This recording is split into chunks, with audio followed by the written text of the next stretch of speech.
I get dry mouthed because I talk a lot. So I just got done with Darwin, so that gives you an idea how much I've been talking. Pretty good idea. Yeah. Oh, yeah. So 2:28, so we're going to shoot for an hour. Okay. All right. So Janelle Ainsworth, I don't think we've actually had a chance to actually sit down and talk before. I don't think we have either. So thank you Yeah, for of course. inviting me and having me. I appreciate it. I think the first time we met, we talked briefly at Ignite. Was it Ignite? I think so. Like Yeah. about 2 years ago, Yeah. maybe. Yeah. And that's been it. So this is the first time we're actually going to sit down and talk. So thank you so much for being here. I know it's not quite down the road, so it's a little bit of a hike, but I'm very thankful that you took the time to sit down and talk. I appreciate the invite, so thank you so much. All right. So for those of you who don't know, Janelle Ainsworth, she's been in the business just under 3 years, about 2.5 years, right? Correct. And why don't you give people a little bit about who you are and kind of talk about how you got into real estate? Absolutely. So I started real estate about 2.5 years ago, like we said. And so originally before that, I was working as a business development manager for 5 years at St. Clair Chevrolet and Buick GMC and St. Clair Chrysler Jeep Dodge Ram. I also did marketing and things like that for them. Well, like my whole life, so growing up, my father was a builder, my mom was in real estate, and I've always wanted to do it. As a kid, I literally was on job sites constantly, going on showings with my mom, putting signs in the ground, and just something I've always been interested in doing. However, I was so scared of the commission only. Oh, yeah. And then I feel like it's like branded in our heads that at 18 years old when we graduate high school, we need to go to college, get a degree. I never knew what I wanted to do. I still... at 27, when I finally changed my whole career, that's when I knew this was my calling. But I have 2 degrees. I have a bachelor's in communications from Michigan State and then a minor in public relations. Okay. And I really just, COVID hit and I was unhappy. I was sick and tired of making other people money. Mm-hmm. And I'm like, I can do this. Like, I want this so bad. I'm going to do it. And so in March of 2020, I started taking classes online, working full-time. It was a lot, and I did it. And I passed the first time, got my license in like July or August, and I've never looked back since. So you made the choice to go to commission-only sales during the COVID pandemic. Yeah, yeah, pretty much. So being so scared to do everything, and then I'm like, no, this is what I want to do. I also started like a side business.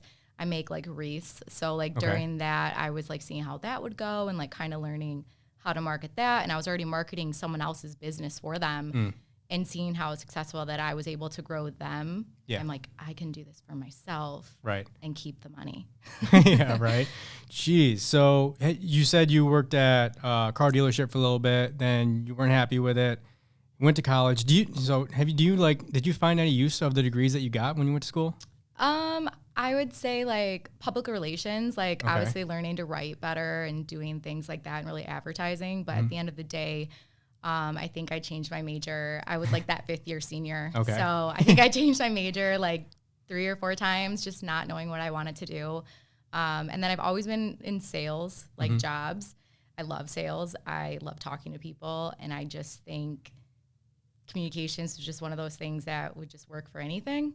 Oh, yeah. And so I guess some ways, but I think life experience helps you more than anything else. Oh, for sure. Well, you did better than me. I made it about half a semester in college.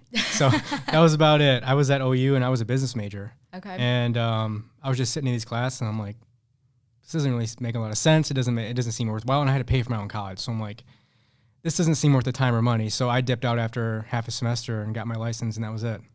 I love that though. Yeah. I think if things would have been, I think going to high school and everything, they don't really teach you the right way of how to handle things. Like trades are so important. And like you look at today's, like my father's a builder and nobody wants to work anymore. Nope. And I don't know what they're going to do when the industry actually, these builders who've been doing it for 30, 40 years decides to end, like who's going to take over?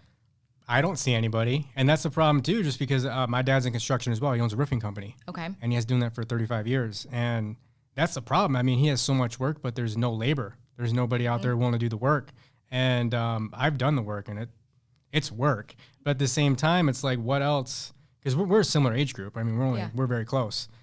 Do you find that people in your circle are lazy, or are they kind of similar to you where they're up and go-getters, or what has that been like? I would say, I think it's a mix. So I would say the people that I surround myself are very go-getters. A lot of them own their own businesses. They're very successful with it. Okay. And they've put in the work to where they are today.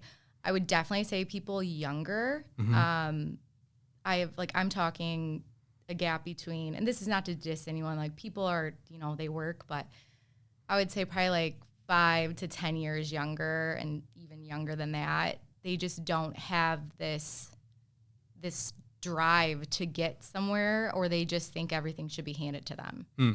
Where do you think that comes from? Because I see the same thing. I'm just curious where you think that comes from.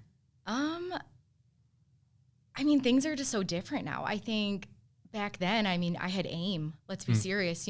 We had dial-up. Yeah. I mean, it was just different. Like, you didn't have technology at the palm of your hands constantly.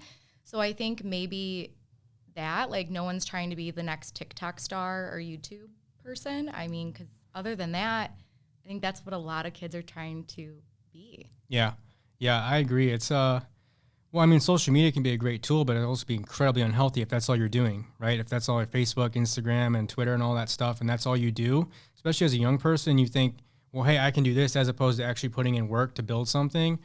It's alluring, but it's not a long-term strategy, right? Like nothing, it's what? You probably have a better chance to become a professional baseball player than you do a YouTube star, you know what I mean? So it's like, it's not Right. a good long-term solution. But I'm kind of the same way. So do you have a large friend circle group, or do you keep it tight? I mean, like, what is that? I have a lot of friends, but just in my like tight-knit circle, everyone has worked to be where they are. Okay. And they have made it successful and pushed and tried to do what they need to do. So I would say that everyone in my group has done a pretty good job for themselves. So have you had the same set of group friends over the last period of time, or have you outgrown people, or what? Honestly, probably the same set. So Really? my best friend Sarah and I have been best friends for, oh my God, over 15 years. And same thing with my best friend Kayla. Other ones I've known since like second grade. We're all still friends. Like, just stay in this group. My boyfriend also has a really tight group who are actually my friends that I've known for years too. Yeah. So, and now everyone's just married, having babies, and doing life still all together. So when you share good news, or because you've had a meteoric rise, there's nowhere else to say it. Like, I haven't seen this, I don't think ever, but I'll get back to that. So when you like share good news, or people are aware of what you're doing, are they supportive? Is there any envy, resentment, or is it all support? Honestly, I would say also like support. Like, everyone's been very supportive in it. And just, watching me, I guess, love what I do and working a lot, because before this, I wanted to be like a stay-at-home mom. Like, I didn't know what I wanted to do. I was like, I don't want to do this. I don't want to work.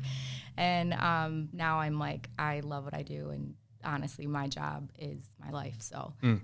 So you've got a good group of friends. Congratulations. That's Thank hard you. to find. So that's awesome. So we talked a little about when you got into real estate. So, okay, March of 2020, you get your license, COVID's happening, all this madness. So what does that like first year of you in the business look like? So my first year in the business, I didn't really know what to expect, honestly. I was scared, that's for sure. So I passed. I was so excited about passing. And then I jumped right in. I let my job know like what was going on. My job was great. They were really supportive as well. I was very lucky to have people I've worked with for so long care about my well-being, I guess, and what I needed to do for myself. Sure. And so I would work, and then I would have to like run outside on the car lot and take a phone call, and everything just took off. So what I first did though is like, I wanted everyone to know I got my license. So like, I was driving home from Ohio because my class got canceled like 2 days before I was supposed to actually take the exam in Michigan. And so I'm like, I just took 4 days off work. Like, I'm not, absolutely not. So I booked a hotel room, found one in Ohio, drove 4 hours to, I don't even know what the city was called. I don't even remember.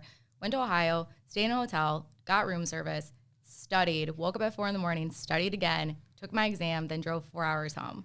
You're kidding me. Yeah. I'm like, that drive would have really sucked if I didn't pass that. Yeah, right. Oh my God. So I just jumped right in. I made a post with my license passing. I posted right away, and I was just like, I got my license. I'm here to help, yada, yada, yada. And I just ran with it. And I didn't even finish the program that we had to do speed board and all this stuff because real life stuff came. And I was just like, okay, we jumped in, and me and Stacy, and we're like, all right, let's do this. And we did it. So. Jeez, but that's action though, right? Absolutely. That's taking action. And so agents out there who may even have a hard time getting their license, she drove to a different freaking state, okay, and took it. So excuses are excuses, right? And so I'm going to get back to that, but it sounds like you're a very action-driven person with a strong work ethic. Where did that come from? Was it something that you developed over time? Is it something you're always with? Is it something you learned from your parents? Like, where did that come from? Yeah. So my parents both worked really, really hard for everything they have. My other, like all my uncles and stuff, my grandpa, they own their own businesses. Like we have a garage door company, we have 2 electricians, my dad's a builder, and we pretty much have everything. And if we don't, we know a guy, so we have that. Yeah. But just watching them be successful and do it, and just, I've always worked, like, so I've always had a job since I was 15 because I wanted to have my own money. I wanted to make stuff. And then I went away to school, and going away to school was definitely an eye-opening experience. It was one of the best things that ever happened to me. I kind of got bribed by my dad because he didn't want me to have a grad party. And I was like, I want to go away to school.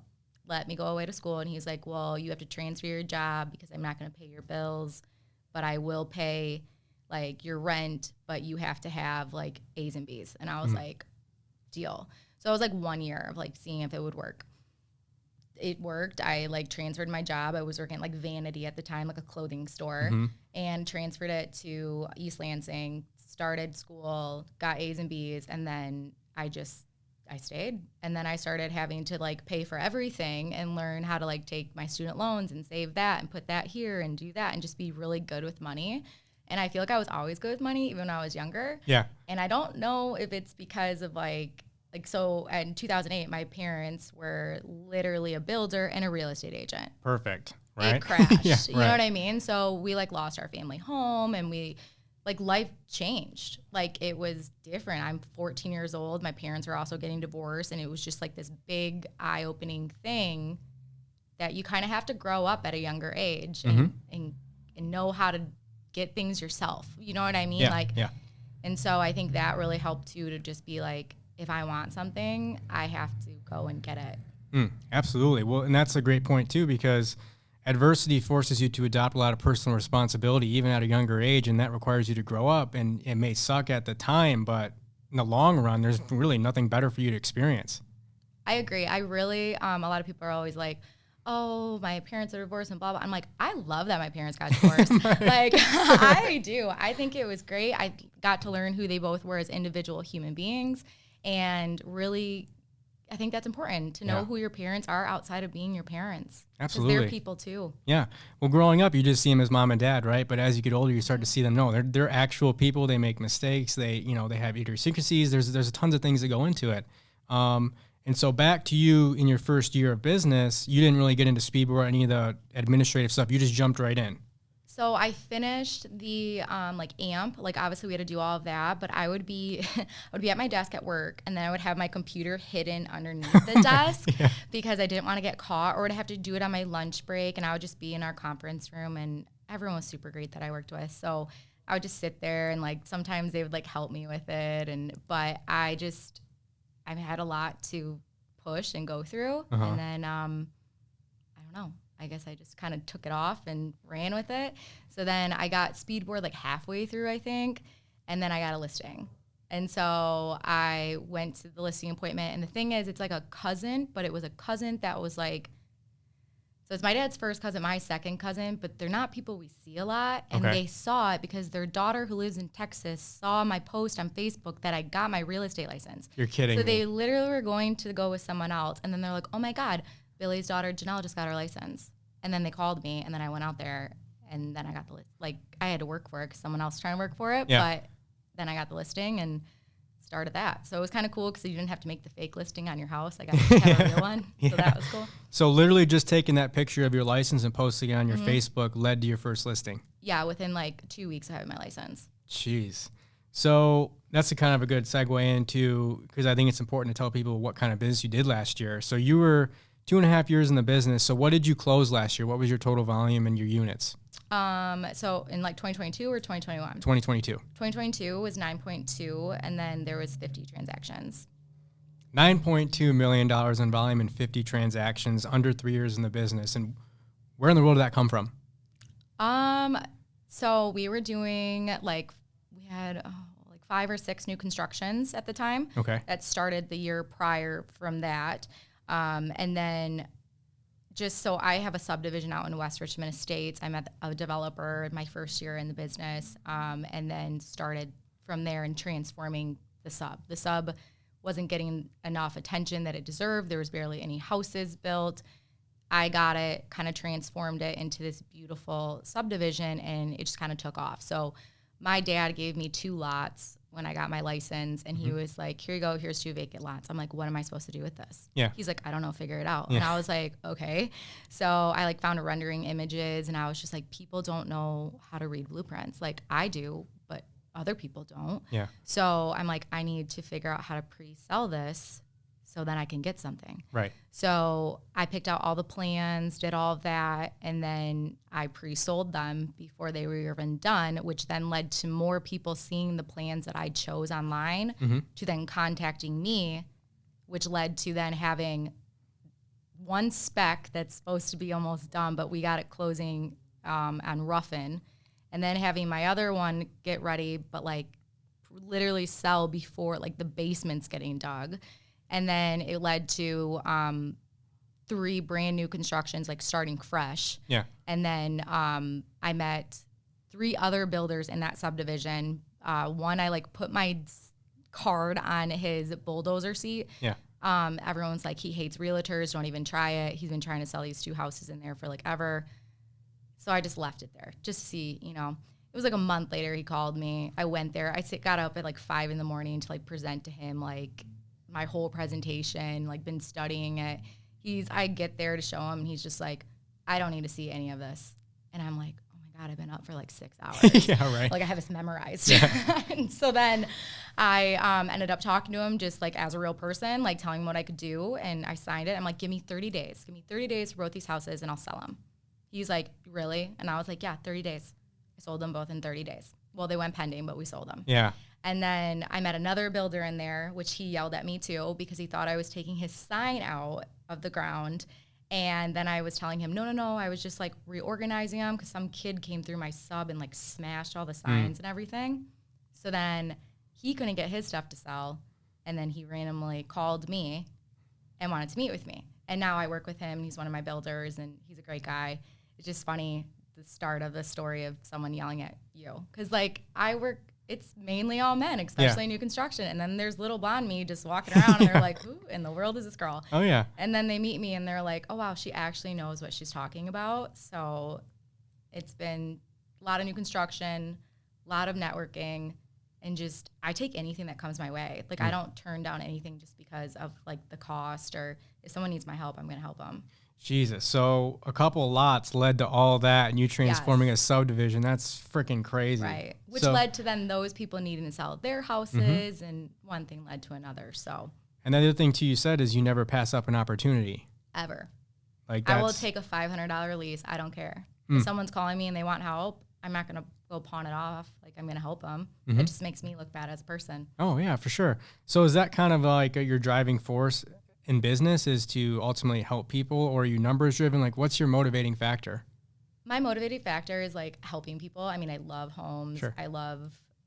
I like knowing that people come to me because they're comfortable and they know that they're going to have an honest person there helping them. There's so many people in this industry that are they're just not honest, and they're scumbags. Yes. Yeah. And I didn't know we're allowed to what we're allowed to say on this, but they're unethical, and they just have no morals. And I'm just you're buying a house. This is the biggest thing you can possibly ever do. This is their comfort zone. This is where they're supposed to be taking their time when they've been at their 9 to 5 or whatever they're doing. They want to come home and be comfortable. And I don't want someone to ever buy a house and feel like they regret it buying that house. Oh, yeah.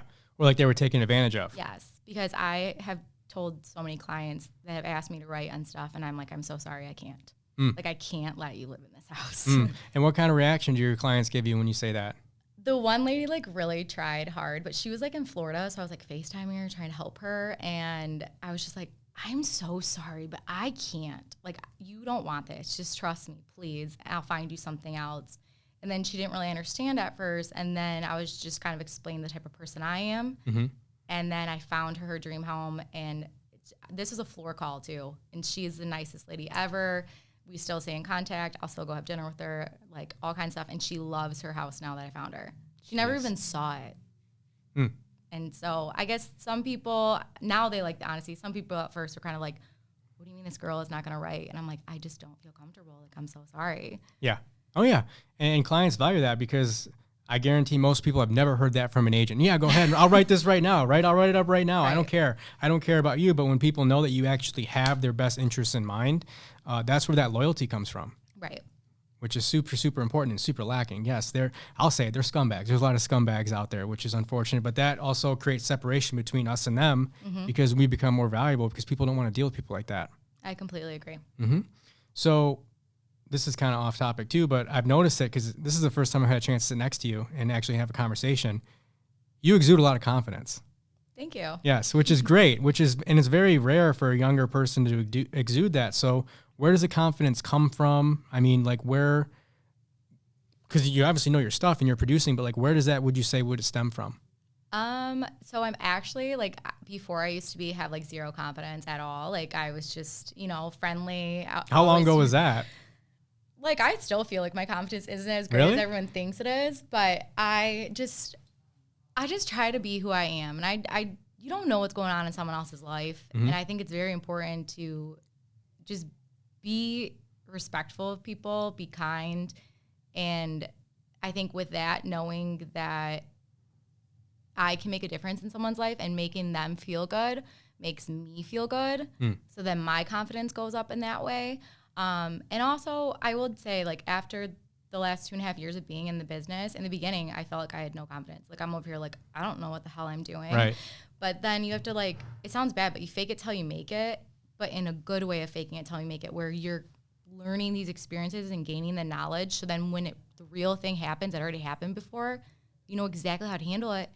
And honestly, there's not many people like me out there. So I think my confidence comes from that too, of like, I love what I do. Like, it's not even like this front. It's not, I love what I do and I love my clients and I have the best interests at heart. So at the end of the day, I do feel like I'm the best one for the job because they are going to get taken care of to an extreme level of service when they use me. That's it though, because when you offer out that extreme level of service, there's no reason for you not to be confident in what you have to offer, right? And your ability to do so. And the other thing too, what you said, you have to be confident in what you have to offer. Otherwise people won't pick up on that. And you also said, it radiates from you as you're genuine. I can tell you have good intentions, and you can also tell when someone doesn't have good intentions. And I think that's what people gravitate towards because they want to know that the person that they're buying their biggest investment from actually does have good intentions and isn't just trying to make a commission off me. 100%. Yep. So, all right, you've done well over $9 million last year. You said social media was a big part of it, sphere your connections. So like, how do you come up with stuff to post on social media? We talked about this briefly and you said you're really rough at the beginning. So kind of take us through that journey. Okay. So in the beginning, I was not like a social media person. Like I didn't put myself out there like that. I mean, like sharing, like posting photos, whatever, but like videos and stuff, I'm like, absolutely not. But so then I was like, this is what the world is now. Like I watch how I go on Instagram and Facebook, and like the first thing I do is watch stories. Like I barely even scroll on Instagram anymore. Like I just don't. So I was just like, I need to figure out how to put myself out there so people know that I'm busy and I'm doing stuff, and like this is the type of service that I'm going to provide, but without being salesy. Like I so did not want to be salesy because salesy, I love that. But seriously, we live in a world where we are sold everything every day. You can't go to Sam's Club without them giving you a free sample, and then they're trying to let you buy. You have to buy the Eggo waffle. Like, no, you know what I mean? Like this is the special, so try this Eggo waffle. But here you go. Like it's just like we're constantly sold, and I didn't want to sell people. I didn't want to be this salesy real estate agent that's trying to be like, look at me, go chase your dreams, you got this, like motivated, like I do this, I do that. Like I just wanted to show people hey, hi, my name's Janelle Ainsworth. So I would just be like out and about. So it started like I would drive to like a showing or something, and I would just say like, hi, my name's Janelle Ainsworth. I'm a real estate agent with Caldwell Banker Professionals, and today we're going to show this house. Or like I would just like make boomerangs or something to just show like the next showing I'm at. And just in the beginning, I would send them to my best friends, Sarah and Kayla, and I would be like, oh my God, you guys, is this cringy? Is this weird? Is this too much? And they're like, no, like you're just being you. And I'm like, okay. So then I started doing it, and the amount of people that would reach out, like I'm over here like, I didn't even think that was that great. Okay. Yeah. They'd be like, oh my God, we love this. Like, we love seeing what you're doing. No one's out there showing like what real estate is really like, the day to day of what it's really like. Like I'd be eating a sandwich in my car, waiting for my photographer. Like it's just like, that's what I'm doing. Yeah. And so I think just putting yourself out there in what you're actually doing. And so I started doing that. And then I love making baskets and I love giving gifts. It's like my favorite thing. So my first closing, I was like, oh my God, I get to make a closing basket. I'm so excited. So I started on TikTok. I had my 14-year-old little cousin when we were in Florida sitting in a hot tub, and she's like, I'll teach you how to use TikTok. I'm like, okay, like, yeah, let me learn how to use this. She's like trying to make me do all the dances. I'm like, I don't even know all the dances. I was like, I just want it for work. So then I learned how to do it, and then just started making baskets, and people loved it. It's just a conversation piece again, like, and I love home decor and just putting things together. And so I think, again, it's just something that's not salesy, but someone being like, oh my God, my realtor like never gave me that, or they didn't do this, or just making yourself stand out from the rest of the people. And so it's pretty much just like a behind the scenes look, right? Day to day, this is a life of real estate, right? It's just, this is it. But you said before you started, you weren't really a social media person. So what caused you to get over that hump of, hey, I'm not really a social media person. I don't like video. I don't like posting, to, okay, this is necessary for business?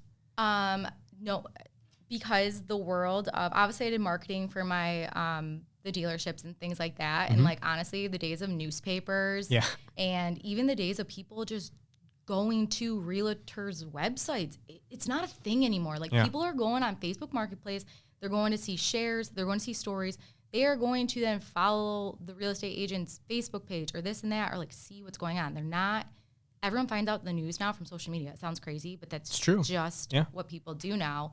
And so I'm like, how can I get in front of the most faces for free and make it work? And I'm like, I need to figure out social media. Absolutely. And so, behind the scenes look, day to day, client appreciation stuff, what other ideas or nuggets can you give to other people out there listening who may not have ideas for content or maybe uncomfortable getting over that hump of starting to post stuff themselves? Yeah, absolutely. I mean, if you have listings or if you have someone in the office and you're new, like I've had my mentee go and like take videos and new constructions and like just kind of show her how I do it, but then she puts her own spin on it. I would just say starting there, or just starting out, because I know a lot of people don't like being on the camera, and I understand that. So just start off, like if you walk up and you have a showing, literally just boomerang it, then go to like the GIFs, put a little funny GIF, or like put, I don't know, music or something to it, and be like Sunday listing or Sunday showings or something like that. So people just see that you're out there and you're constantly doing it. Because here's the thing. If you're not consistent about it, someone's going to forget that this is what you do for a living. It's not like we just are, I don't know, we're walking around with a name tag or something. Like, you have to let people know that you're doing this. Yep. And I guess my thing too is I needed people to remember to not associate myself with cars, which people still ask me if I sell cars. And I'm like, no, but I can refer you to my guys out there. But at the same time, like, you need to brand yourself as your career. And so I had to rebrand myself from the automotive industry to now real estate. So if you had to give like a rough estimate, how long do you think that rebranding process actually took place?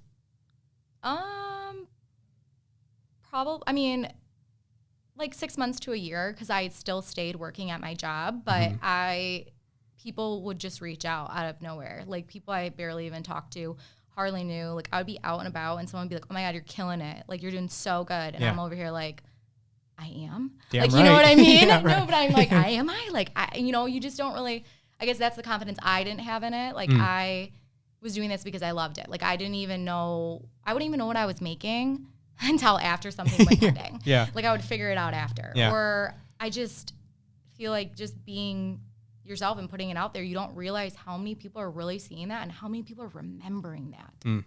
Mm-hmm. Absolutely. And you said consistency. Yes. So how often do you post, and how often would you suggest agents post out there to get started with consistency? Yeah. I would definitely say like every day, but being like every day on your story, things like that, but don't make it like you got to do a nice mix. And I always say this to people in the beginning, you're not going to know what it is at first. You're not going to know what your niche is or how you want to be on social media, but you just start. Just start somewhere, and then it somehow all of a sudden now you're going to look at your highlights and be like, oh, so this is what I brand myself. Like you're not going to know that. And I remember being a new agent and then being like, so how do you want to brand yourself? How do you want to do this? I'm like, I have no idea. Yeah, like, nobody knows. I don't even know what I'm good at. Like, I don't know. So it's always, I think you should just brand yourself. And like, if you were just a person and someone had to hire you, why would they hire you based on these personality traits of yourself? Even if you don't have all the experience, you still have so much more to offer than the experience. Absolutely. And so how would you say is your mix between business and personal on your social media stuff? I feel like it's a good mix. So I think, again, someone's hiring you for a service and a very personal service. So, again, you see, it drives me wild, but you see all these agents out there and they are posting like these promos, okay? And this is not to diss anyone. I think everyone has a great way of marketing themselves. They put these promos of like, you gotta make it. Your dreams only come through once. Let's do it. Yeah. And I'm just like, why are we shouting? Yeah. And also I'm just like, how is this you're just kind of look a little aggressive and you're not really showing them who you are, or they're promising all of these things and then they meet you and then now they're calling me because they had such a bad service with you because you promised them everything in this video and you didn't give it to them. Over-promising and under-delivering. Where with me, I want someone to go and they can creep my social media, they can creep my website, they can go on anything about me, and then they meet me in real life and they go, wow, that's exactly who she is. It's a match. It's not a facade. No. And I think that's super important. So if you are ever going to brand yourself as a realtor, you need to do it. You need to be who you say you are on the screen. You need to be like that in real life. So do you keep in mind this is a good question too. So do you keep in mind of your audience when you post every single time? And second, who would you consider to be like, if you had to give a demographic of who your audience is, who are they? So I definitely do not keep track of it, which I really should, but I just keep track of obviously of how my sales have doubled over the year and just the messages and people contacting me and out and about. But and then what was the other question? Sorry.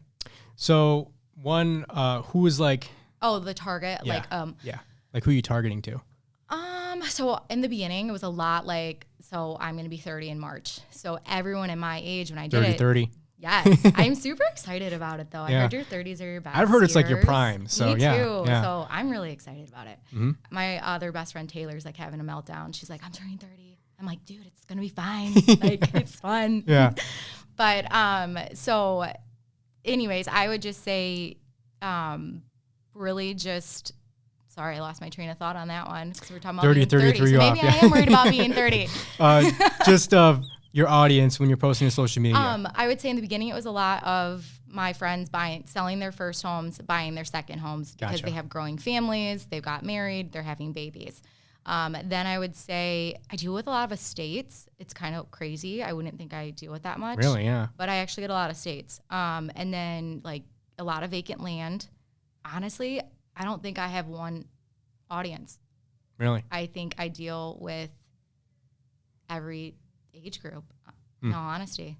So I feel like I just try to make my marketing the same way to target everyone as overall, where anyone that watches it, whether they're my dad's age in their 50s or my grandparents' age in their 80s or whatever, can still find some common element or common ground to it. I feel like I can adapt myself to the type of person that I'm dealing with and the type of age I'm dealing with as well. Absolutely. Just be versatile and relatable, right? Yeah. So I really don't think Honestly, I don't really have a set target. Okay. All right. How often do you work? Like, do you have a set schedule? Like, I work every day. okay. 7 days a week? Yep. And it all depends. So I obviously so I do recruiting too for Caldwell now. And so, which has helped to get like in a set schedule and things like that. But I'm the girl, like when my client calls and wants to look at a house, like today after this, I thought I was going home.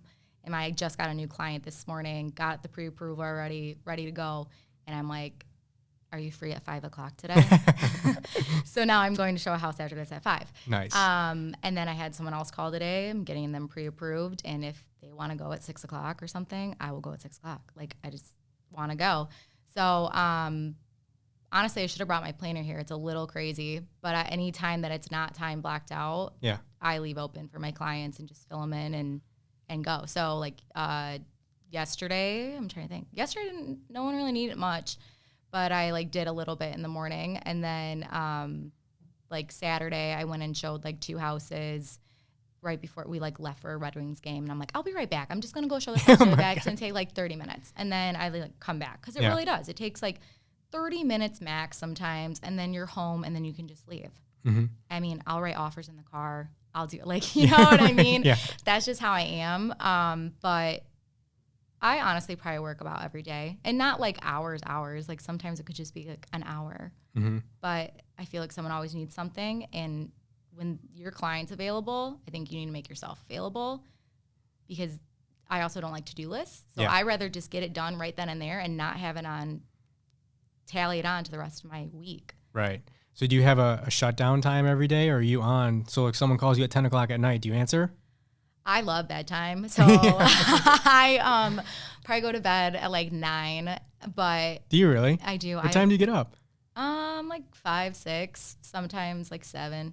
Okay. Yeah. But I just love bedtime. I just love to like lay in my bed and like decompress and I just love it. So but I am definitely more productive in the morning. Okay. But if someone called me mid-deal or something like that and really needed something, I would answer the phone and just be like, hey, is everything okay?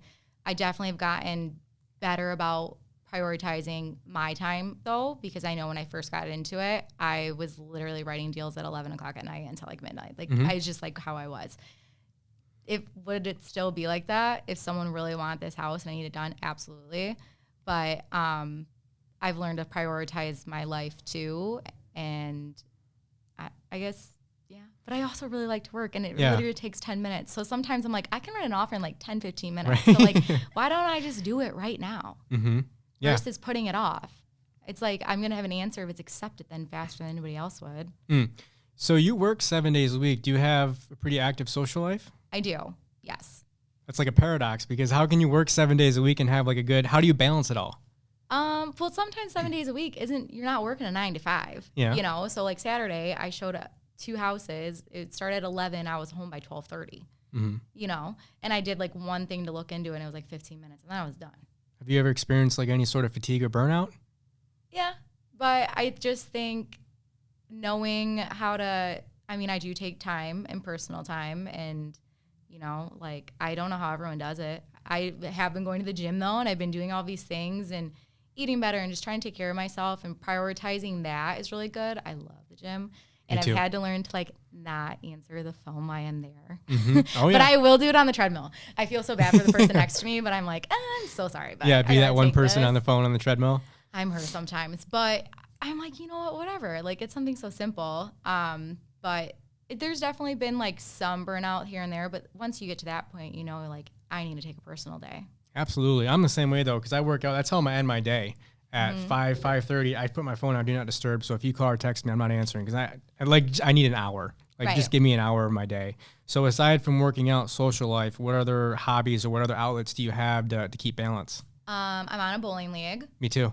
Are you? Yeah. Oh yeah.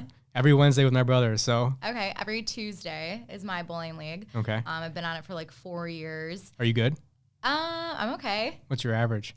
I don't really know, but I think it's like I'm always bowling like 100 or 130 Okay. per game, which isn't that great, but I'm in it to have fun. Yeah, so, right.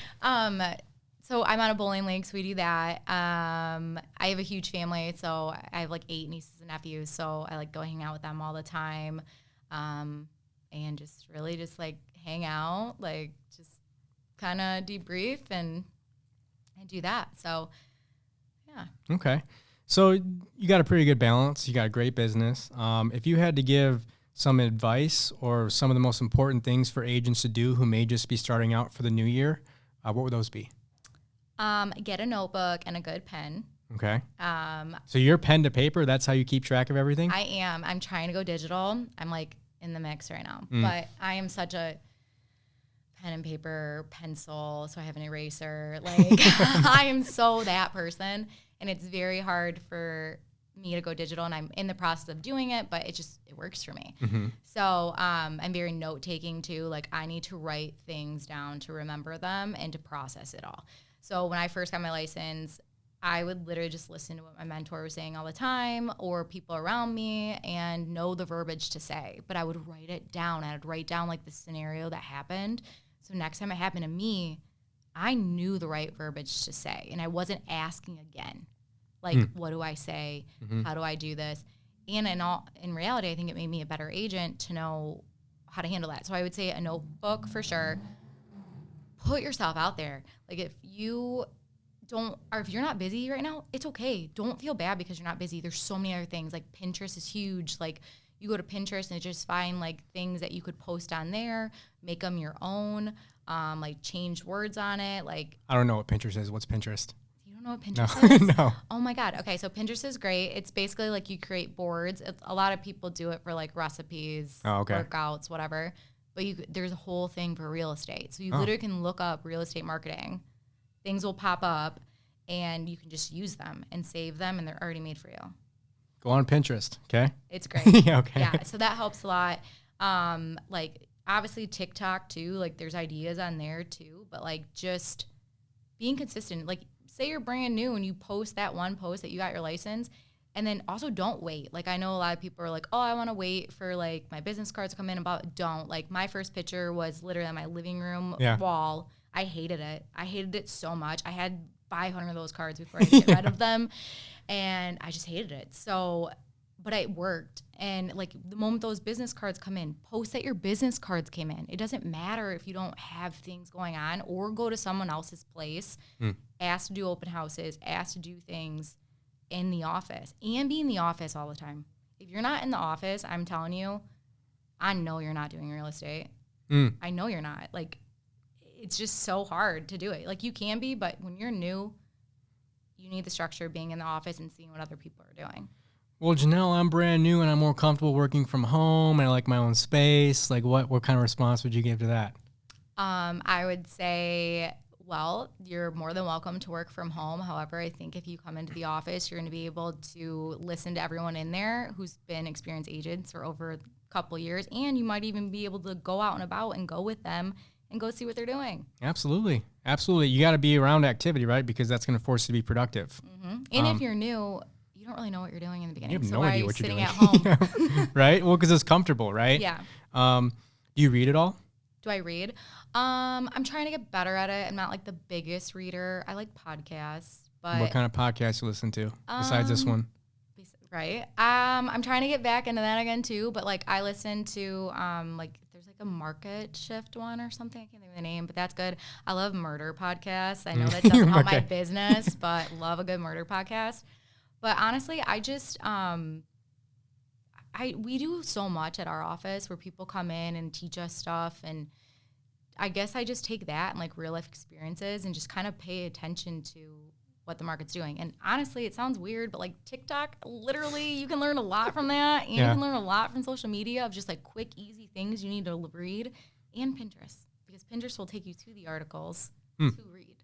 But I'm trying to get more involved in like reading. I just feel like I can't find anything that holds my attention span for as long as I would want it to. So what kind of books you into? Because I got a freaking like 50 recommendations based on what you like. I I mean, I like murder mystery stuff, so. Can't help you there. You gotta give me something other than murder. I mean, I think I would love to have books that are basically like not like a self-help book, but like a book to. I'm kind of an overthinker sometimes, so I think having something to learn to like associate your thoughts and then building habits, I think would be great for me, like to build healthier habits and get rid of old habits, something like that, but like something easy to read. I got the perfect book for you. Okay. It's written by a clinical psychologist, so I'll tell you. It's 12 Rules of Life by Dr. Jordan Peterson, Managing Chaos, and you'll love it.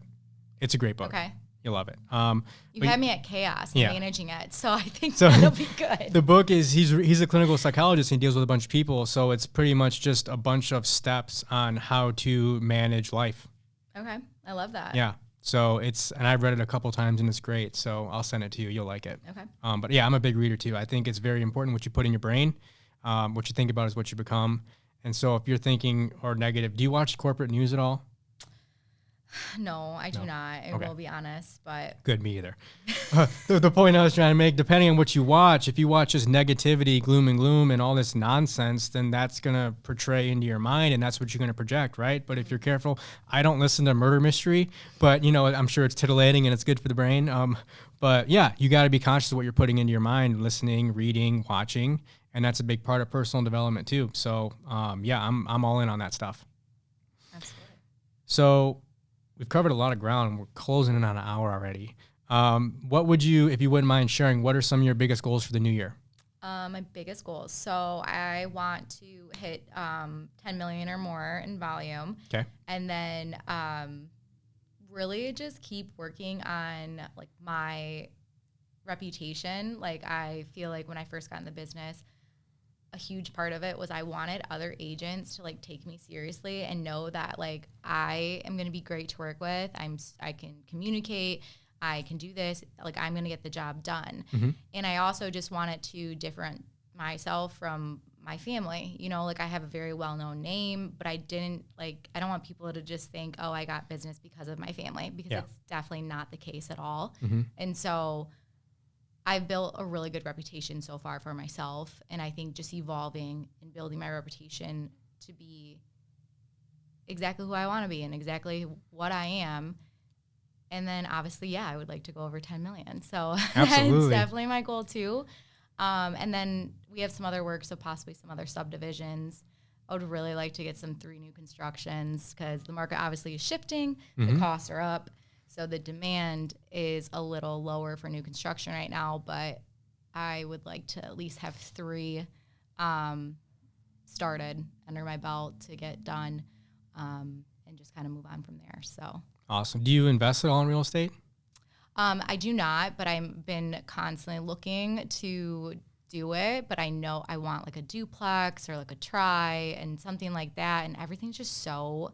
Obviously, we're realtors, but high, mm-hmm. where it does not make sense for me to do it right now. Mm-hmm. So I definitely have plans to do that. And then just trying to make the right conscious decision to do that. Yeah, well, that's huge for me. I have rentals, so that's what I do. And I just bought my 3rd one Saturday. Nice. And I got it under asking. So that's why I was just curious so are you more on the flipping or the renting side of things if you want to get into it? I wanted to get into the renting side. Mm-hmm. I've done, we've redid our whole house, when I bought it 4 years ago. So, I know exactly how to talk about a first-time home buyer. I know how to, tell them what to redo a house for, cheap and everything like that. But, we almost bought one. Oh, I was the buyer agent that... Oh, boy. I was the buyer that nobody wanted, pretty much. I'll tell you that. I turned into everyone that I hate, pretty much. Went to go buy a house, had this whole buyer's remorse, was just oh, my God, I can't do what I thought. This is going to cost me 60, not 40 grand. Mm-hmm. I'm like, oh no, I can't do this. Oh no. So I literally backed out. I felt wow, this is not who I am as a person. But so really now I really would just like to focus on renting, because flipping is just, there's a lot of work and a lot of time to go into it. And honestly, I don't think I have time to flip a house again. Yeah. Like I used to. Yeah. So I would rather fix up some rentals, keep the tenants, and then make a nicer space for them. Oh, for sure. And that's all I do because I do all the work myself. So I have a family. I have 2 brothers and a dad, and we do all the work. So I just buy the material, do the work myself, and I turned my last one around in a couple months, but it was like almost brand new. And the cash flow, I mean, is just ridiculous because rents are so high right now. I know, it's crazy. So any agents out there that are producing and have discretionary income, buy rentals, buy rentals. It's the best investment you can make. Plus the tax incentives are just ridiculous. Right. So rental. Don't worry about Got flipping. Get that rental. Get that cash flow. Okay. So we're about an hour. We covered pretty much everything that I wanted to make sure that we cover. Anything else you wanted to share with anybody or make sure that we got out there to everybody? I would just say don't be scared to do social media. And even if I feel like more people are, like, it's kind of weird. Like the really young ones, I feel like are really scared. I know, it's weird. And I think that's weird. It's really weird. And like the older people are not old, but more mature experience. Yes, they don't want to be on camera or this and that. But the thing is, like, they should utilize, they have been in the business. They have so much to share. And like, I would just base it on like making their own of being like, this is the process, because everyone knows the process, you know? So like older people too, like the people that have been in the business for like 5 to 10 to 50 years, you know, should just sit there and explain the things that we don't know. Yeah. And the things, because that's how they're going to get their clientele, because they're these all-star people that do all of this. And then the younger people should just, they got to just show what they're doing, getting themselves out there and just get comfortable with it, which is weird because I don't know why. I know. They don't like it. It's really weird. But to your point, yeah, the more matured, experienced agents, you have so much knowledge and wealth to share. So if you have an experience that you did with a deal or something you ran into that needs to be shared, just put it in a video and send it out there. Yeah, literally. Like, and don't be afraid, because I feel like a lot of times they'll try to like post like, oh, hey, we're doing this and that. It's like, no. Like, talk about like what you are actually, like what you're good at. Yes. Because clearly everyone has their niche. And when you're in the business for this long, you have your full on niche. Absolutely. So it's like, talk about that. And to the younger people out there, look, it ain't ever going to be perfect. You're never going to post a video and look back at it and say, yeah, I nailed it. That was perfect. It ain't going to happen. No. But you'll continuously get better and better and better. And you can see what can happen. I mean, it's almost $10 million from free social media marketing of just posting what you do on a normal basis. I mean, that's an insane rate of return. So there's no reason for us not to do it. I completely agree with you on that. So. Yeah.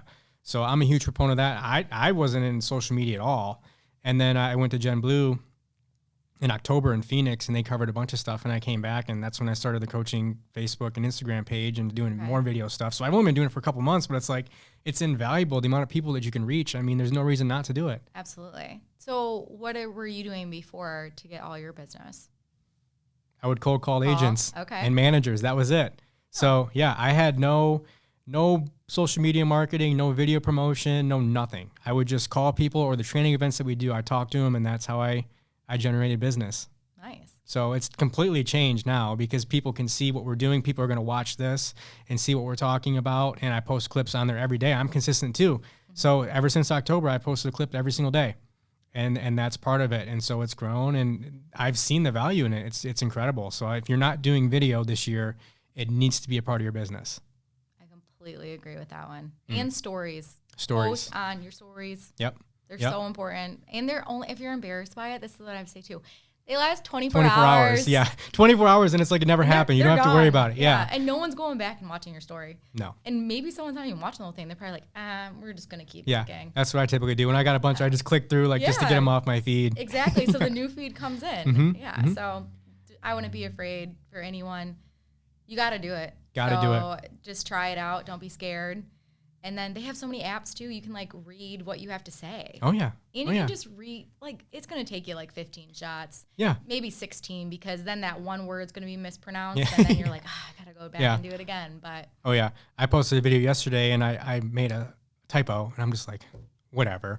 Like, it's out there. I don't care. Who cares? You know what I mean? Just get it done. But yeah, video, it's free. You can record it yourself in your house with nobody watching. You can take as many takes as you want, but just start putting stuff out there, because it's also a contact point. It's reminding people who you are and what you're doing. Yeah, absolutely. Awesome. Well, Janelle, thank you so much for being here. It's been a pleasure talking to you. Time has flown by. It's been an hour. I hope you guys got a lot of value out of this. Let us know what you think, and be on the lookout for more clips like this. Thank you. All right. Thank you.